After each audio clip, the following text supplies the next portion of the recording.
Veteran's Voice, stories that deserve to be heard, is proudly sponsored by Calling Gilbert, Wright & Carter. My name is Jose Belen, United States Army, Field Artillery, E-4 Specialist, and this is my story. I had a pretty rough childhood. I'm from upstate New York, a small town called Amsterdam. You know, just like a lot of kids who grow up on the streets and stuff, I made some stupid choices and ended up failing 11th grade. It took 5 years to graduate high school, graduated in the summer of 2001. But prior to that, I knew that I didn't have the discipline to go to college. I knew that if I made that decision, just like all my other friends, that I more than likely would not be doing the right thing at school. And so I decided, unbeknownst to my family, that I'm going to join the military, because my thought process, and I remember it clear as day, I told myself, if I can do this, I can do anything. I was naive in a sense. I got to basic training and thought it would all kind of go, dress right dress and be easy, but it wasn't. I found out that I had asthma in basic training, had no idea. Had a drill sergeant make fun of me. He said I was going to be back on the block as the guy who never made it through basic training, because I had to run on a treadmill with this machine on, and if I didn't have enough oxygen in my lungs, they were going to kick me out. Again, as fate has it, I ran that treadmill and I was okay, so ended up graduating basic training and AIT, and that's advanced individual training that happens after you pass basic training. I got to Germany when I was 19 in the summer of 2002. My command was outstanding as soon as I got there. Tons of support, as a kid, out of basic training. You have to earn your stripes. And it was around, wintertime 2002 that the drums of war started beating for us. We had a little bit of an inclination that something was coming. I was part of the 1st Armored Division, Old Ironsides, 1st Brigade Combat Team. It's one of the most decorated divisions, armored divisions in the United States Army. So my job, or our job, field artillery, combat. So whenever you're going to go to war, you need to have all these elements ready. So we started training heavy beginning of the year. And then we had a formation, and they told us, they said, look, guys, we're rolling out to war. Our job, for our division was to secure Baghdad. That was the spring of 2003. I was 20 years old when I got to combat. I didn't leave until I was 22. I had my 21st and 22nd birthday in combat. I served 14 consecutive months in combat. Lost my best friend, my roommate, who took me under his wing when I got to Germany on December 22nd, 2003. And that was a tough day for a lot of us, but it hurt me a lot because I also lost my Lieutenant Saltz in that attack on December 22nd. But what hurt about that day was I was part of a quick reactionary force, and each soldier had like a revolving day off, if you will. It took like 90 days, but that morning, or that day, was my day off. I remember speaking to Stuart, asking him how he was feeling. He was really quiet that morning, and this day didn't feel good. He had a headache, and we kind of went our different ways. Went to my room and went to sleep. Woke up, feeling somewhat refreshed, went to have breakfast.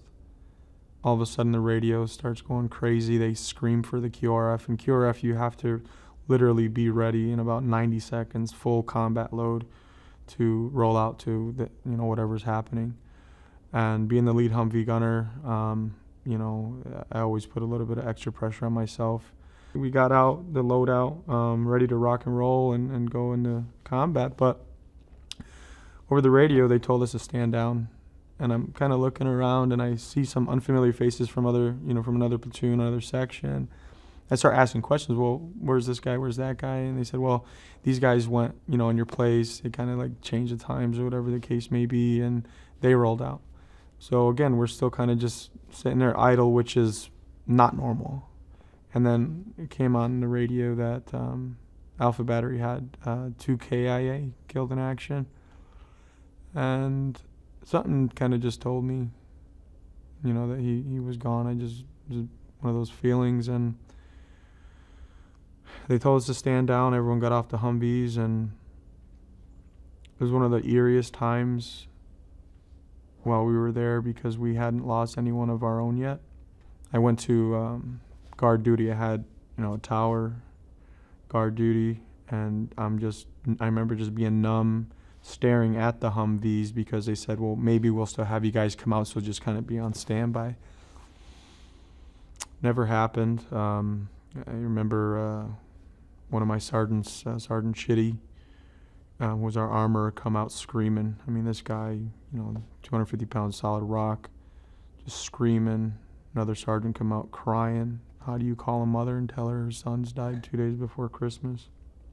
From there, our commander, Captain Vince Aguirre, who's now Lieutenant Colonel for NATO, kind of huddled us up together with tears, streaming down his wily X's, and said, let's have a formation in the TV room.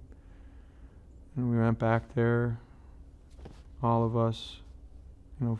We had 2 platoons in Alpha Battery, and my commander starts speaking alongside our First Sergeant Wolford, and this man's First Sergeant Wolford, old school Army, drill sergeant. I mean, just the example of what a soldier should want to be one day. And I never thought I'd see this man cry. He was larger than life. Just to remind me of the refrigerator Perry who played for the Bears. And I just see tears, coming down he's not saying anything, but I just see the tears. And they said the names. And it was like a dagger, There was rage, sadness. I mean, I'm still not, you'll never be okay with it. You always want to be able to say goodbye, and more importantly, you want to be able to fight with them and shield them. That's the one thing that, when you're at war and you go, together with each other, and you hear the term band of brothers thrown around, but that doesn't make up for the reality of what a brotherhood is. So, that hurt. Sorry. So, we drove on. After that, we had a funeral for them on December 27th there, and bagpipes played. Scotland the Brave, Amazing Grace, and it was one of the most hurtful experiences of my life because you're in a place that's surrounded by death 100% of the time, and sometimes you're the one dealing it.